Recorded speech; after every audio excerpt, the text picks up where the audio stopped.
Oh, hey there. Everybody keeps asking me, Captain Planet, how big is the mini reef? What's the mini reef look like? What color is the mini reef? It's black. It's about this big. And I can't remember the other question that you all asked. But this is it, right? Check it out, guys. What this is doing is recreating the prop roots of a mangrove system. It's not exactly rocket science, it's just water science. But these things clean 30,000 gallons of water a day once they get inhabited.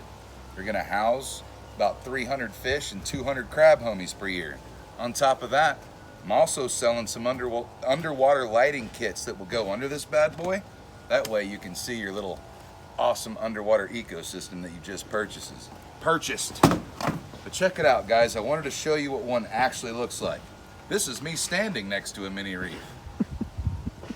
Purchase one today. It's an awesome Christmas gift, y'all.